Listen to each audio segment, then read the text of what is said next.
जनाब स्पीकर, मैं ये जो इंस्टॉल्ड रजीम है, मैं इसे अवाम का मुंतखब हाउस नहीं कहता, मैं इसको मुंतखब अवामी नुमाइंदे नहीं समझता। जो ट्रेजरी बेंचेस हैं, ये अवाम का मैंडेट लेके नहीं आए, ये इलेक्शन के जरिए नहीं आए, ये सिलेक्शन के जरिए भी नहीं आए, ये इंस्टॉल्ड है। मैं सर जो बात जहां कर रहा हूं, अल्लाह अल्लाह हक है, कभी अगर मैं जिंदा रहा तो ये बात सामने आएगी। जैसे सुप्रीम कोर्ट ऑफ पाकिस्तान का वर्डिक्ट आया है कि 90 में IGI कैसे बनी थी, और वो जो वर्डिक्ट है कि IGI कैसे मार्ज़े वजूद में आई, इंशाअल्लाह मेरी बात को नोट किया जाए। सारे पाकिस्तान के अवामी नुमाइंदे बैठे हैं कि मैं इंतहाई बावसूख जराए से कह रहा हूं कि पूरे पाकिस्तान के अंदर पाकिस्तान मुस्लिम लीग नून को 17 सीटें नहीं मिली, इनको सिर्फ 9 सीटें मिली हैं।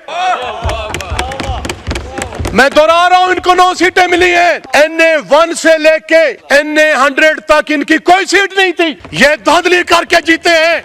इनको अवाम ने वोट नहीं डाला। और कराची के अंदर जनाब स्पीकर, मेरे भाई बैठे हैं, अगर मेरी बात झूठी साबित हो जाए मुझे गोली मार देना, मेरा खून आप पे हलाल है कि 20-22 में से पाकिस्तान तहरीक इंसाफ 20 सीटें जीती है, 19वीं सीट पाकिस्तान पीपल्स पार्टी जीती है और 20वीं सीट जमात इस्लामी जीती है। और मेरी और बात भी कहने दें सर कि इंटीरियर सिंध के अंदर पाकिस्तान तहरीक इंसाफ 58 सीटें जीती है MPA की, उनको हराया गया है। अगर ये बात मेरी याद रखना, अल्लाह एक दिन होगा, ये बातें खुलेंगी, आपके सामने आएंगी। ये जो इंस्टॉल्ड रिजीम है, इनको अवाम ने वोट नहीं डाला, ये अवाम का मैंडेट लेके जनाब स्पीकर मार्दे वजूद में नहीं आए। जनाब स्पीकर, आपके कुलीग बोल रहे हैं, एक ऐसी हुकूमत जो 6.1 की ग्रोथ रेट के साथ जा रही थी, कोरोना था, मुश्किल हालात थे, उसके बावजूद आपकी तरक्की, रेमिटेंस आपके आ रहे थे, आपके एक्सपोर्ट बढ़ रही थी, आपका यहाँ आपको हेल्थ कार्ड मिल रहा था, आपको यहाँ एहसास कार्ड मिल रहा था,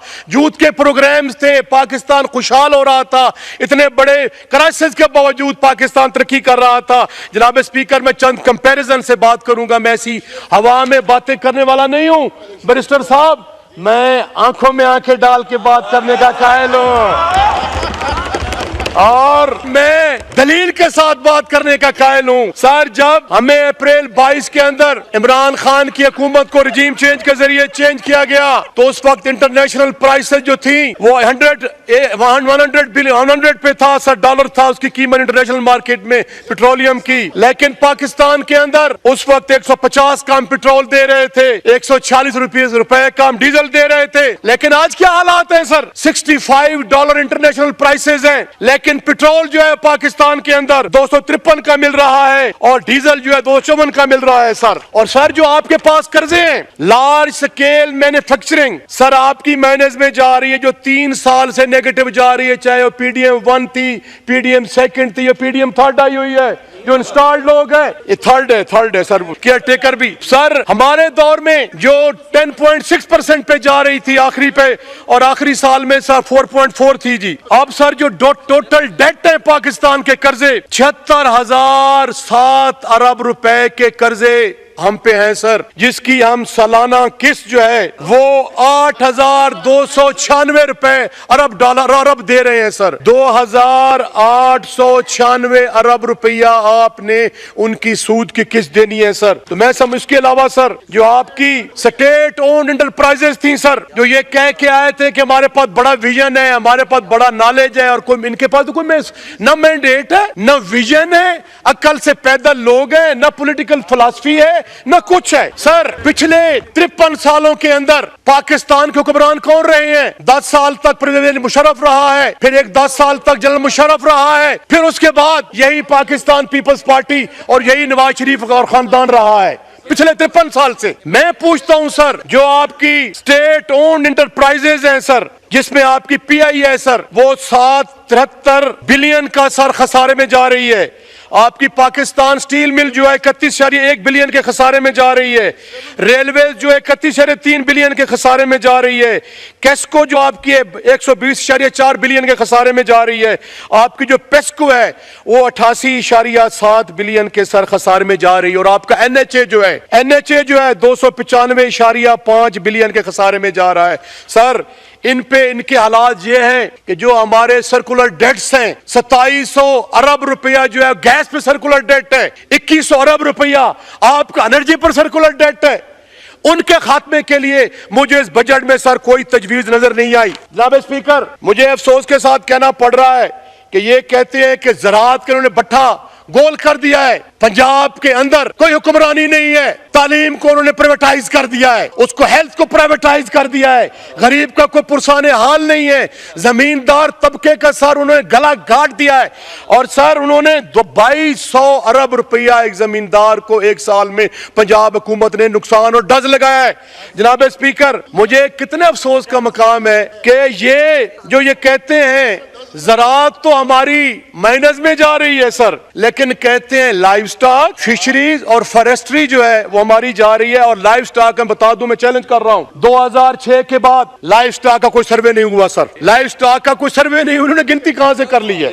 और उसके बाद सर फिशरीज का, ये इतने अक्ल से पैदा लोग हैं, माजरत के साथ अक्ल से पैदा लोग हैं सर।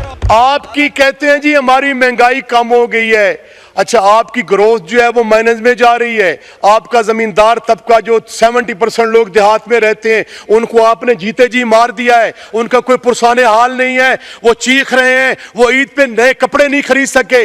और आपको बताता चलूं सर कि इस वक्त पाकिस्तान की ये सूरत हाल है कि 90% लोगों ने ईद नहीं की, इतनी गुर्बत के हालात है। और वर्ल्ड बैंक की जो रिपोर्ट आई है सर, उसके मुताबिक आपके 45% लोग सतह गुर्बत से चले गए हैं। इसका मतलब यह है कि आपके 11 करोड़ नीचे चले गए हैं, लेकिन ये कहते हैं कि हम मुनाफे पे जा रहे हैं। मैं यार पूछता हूं सर, शाह साहब आप बड़े सीजन पॉलिटिशियन है स्पीकर साहब, कि मैं इनसे ये पूछता हूं, जब ये कहते हैं जी कि गुर्बत भी कम हो गई है और बड़े जनाब आपके हमारे फिशरी अपना लाइव स्टॉक बढ़ी है, स्लॉटरिंग बढ़ गई है सर, जब लोगों के पास खरीदने के लिए कुछ नहीं है, वर्ल्ड बैंक कह रहा है आप जो है वो पॉवर्टी लाइन से नीचे जा रहे हैं, तो स्लॉटरिंग कैसे बढ़ गई है? सबसे महंगा गोश्त है सर मटन का, जाम साहब बैठे हैं मेरे भाई वजीर आला रहे हैं, जो सबसे महंगा यहाँ पाकिस्तान में गोश्त है। गोश्त कौन ले सकता है? क्लासेस खत्म हो गई है, लोअर मिडिल क्लास खत्म हो गई है, मिडिल क्लास खत्म हो गई है, और क्या क्लास रह गई है? एक अमीर एलिटिस्ट और दूसरे कौन गरीब रह गए। तो जनाबे वाला मैं आपको फिगर्स के साथ बात कर रहा हूं, अगर मैं चैलेंज करके जा रहा हूं, जो फेडरल मिनिस्टर मेरे साथ जहां बैठेगा मैं उनके साथ मुज़ाकरात करने को तैयार हूं सर। मियां साहब ने सर ये खुद तस्लीम किया है, मियां शहबाज शरीफ साहब की हुकूमत ने अपने इक्तिसादी सर्वे में उन्होंने कहा है कि हमारी ज़राअत जो है वो तबाह हो गई है जी, ज़राअत हमारी तबाह हो गई। सर मैं एक जमींदार का बेटा हूं, मैं जमींदार हूं, मैं दयानतदारी के साथ कह रहा हूं, ईमानदारी के साथ कह रहा हूं। जो 60% लोग बैठे, सारे मेरे भाई जमींदार पीछे बैठे हैं शहरी इलाकों से हटके, वो दयानतदारी से कह दें कि सर अगर ज़राअत उन्होंने तबाह नहीं कर दें, बताओ। मैं सर हैरान और परेशान हूं कि इनकी सर पॉलिसीज कैसी हैं और ये कैसी पॉलिसीज कर रहे हैं जी, कि सर इन्होंने काश्तकार का गला घोंट दिया है। जो हुकूमत के सर्वे के मुताबिक 37% लोगों का रोजगार ज़राअत से वाबस्ता है। सर आप कि जो सर्कुलर डेटे बिजली आप दे नहीं रहे, लोड शेडिंग्स हो रही है, डीजल और पेट्रोल की प्राइसेस कहीं बढ़ गई है, इन्होंने काश्तकार को जीते जी मार दिया है, जमींदार का कोई पुरसाने हाल नहीं है। और जनाबे वाला कितने जालिम है कि जुल्मत को ज़िया कहते हैं, कितने बेदर्द हैं कि सर सर को सबा कहते हैं। मुल्ला की अज़ार है, मुजाहिद की अज़ार, करगस का जहां और है, शाही का जहां और। देखें सर, जो इनकी लैंड क्रूजर्स हैं उनको उन्होंने बजट में 50 लाख से 60 लाख रुपया सस्ता कर दिया है, और जो गरीब की गाड़ी है 800 सीसी आल्टो, उस पर उन्होंने 18% टैक्स लगा दिया है। तो मैं समझता हूं सर, सदर हाउस, वजीर आजम हाउस की सर जो है वो तनख्वाहें बढ़ा दी गई हैं। और सर उसके साथ साथ मैं आपको ये बताऊं सर, जो ये कहते हैं कि महंगाई कम हुई है, मैं कंपैरिजन देना चाहता हूं कि ये गंदम जो है 20 kg सर 1167 रुपए हमारे इमरान खान के दौर में 22 में रेट था, और इनका जो है वो 1750 रुपए। मैं चैलेंज करके जा रहा हूं, मिनिस्टर्स बैठे हैं। दूसरा सर, ये जो गंदम है हमारे दौर में 58 रुपीज पर केजी थी, अब 88 रुपए हो गई है। अब सर मूंग दाल जो थी वो 287 रुपए हमारे दौर में थी, अब 600 रुपए की हो गई है, 109% रेट बढ़ गए हैं। माश दाल जो थी सर हमारे दौर में तो 70 रुपए थी, अब जो है वो 456 रुपए होगी, 56% बढ़ गई है। दूध जो है सर, जो 116 रुपए हमारे दौर में मिल रहा था, आज 200 रुपए, 70%। एग अंडे जो है एग्स 135 रुपए हमारे दौर में थे, आज 228 रुपए। अब मैं ये पूछता हूं सर, महंगाई कैसे कंट्रोल हो गई है? ये मेरा भाई बैठा है, अरबाब साहब आप जमींदार हैं, अरबाब यूसुफ खान से मेरे तल्ला, आप मेरे साथ आए, पंजाब के किसी कोने में जाते हैं, बलूचिस्तान के कोने में जाते हैं, कराची में जाते हैं, लिस्ट भी साथ रखते हैं, डीसी साहब की जो झूठी लिस्टें होती हैं सर, जो एसी वाले कमरे बनाते हैं। अगर महंगाई ना हो तो मैं एमएनएशिप से रिजाइन कर दूंगा सर।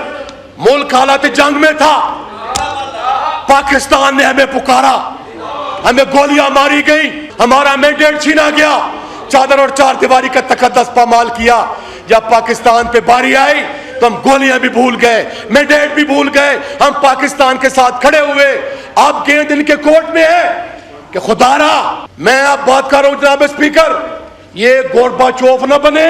उमर जिनको फील्ड मार्शल का खिताब मिला है वो हमारी अफवाज है, हमें उन पे फख्र है। मैं उनसे सवाल करता हूं कि पाकिस्तान की आवाम को इकट्ठा किया जाए, चाहे बलूचिस्तान में जो आवाजें हैं, जो खैबर पख्तूनख्वा में जो आवाजें हैं, उनको इकट्ठा किया जाए। मैं मौजूदा फील्ड मार्शल से कहता हूं कि पाकिस्तान को बचाएं, पाकिस्तान को इकट्ठा करें, जेल के दरवाजे खोल दें, इमरान खान को रिहा कर दें, पाकिस्तान के जो कैदी है रिहा कर दें। इंडिया मोदी पे हमें कोई भरोसा नहीं है, कोई यकीन नहीं है। और आखिर में मैं हल्के की बात करूंगा जनाब स्पीकर, मेरे हल्के में दरिया कलूर कोट पे, दरिया डीए खान और कलूर कोट के दरमियान सारे एक पुल बन रहा है, 3 अरब रुपए की मालियत से। पुल बन चुका है, पानी में खड़ा है। खैबर पख्तूनख्वा की साइड पे पानी है, पंजाब की साइड पे पानी है। 3 अरब रुपया 4 साल फजल भाई वो जाया हो रहा है। अप्रोच रोड नहीं बना रही है पंजाब हुकूमत, पता नहीं सनाउल्लाह मस्ती खैल जीत गया है। अच्छा, उसके बाद सर वो अप्रोच रोड जो है वो उसका फंड्स रखे जाएं। अगर ये नहीं रखेंगे तो मैं सर यहाँ भूख हड़ताली कैंप लगाऊंगा, बाहर बैठूंगा, मैं जान दे दूंगा, लेकिन अपने हल्के की आवाम का हक इनसे लेके रहूंगा इंशाअल्लाह। सर जो दरिया खान गैस जो इमरान खान साहब ने दिया था उसको कंप्लीट करवाया जाए। जो बिजली की स्कीमें जो है जिसपे सर पोल लग चुके हैं, वहां पे तारें लग चुकी हैं, लेकिन ट्रांसफार्मर नहीं लगा रहे 4 साल से। और ये सर मैं आखिर में ये कहूंगा सर, कर्ज की पीते थे मैं लेकिन समझते थे, कर्ज की पीते थे मैं लेकिन समझते थे, रंग लाएगी फाका मस्ती एक दिन। ये इंस्टॉल्ड हुक्मरान IMF के टखने और पांव चूम के यहाँ बैठे और कहते तब्दीली आएगी।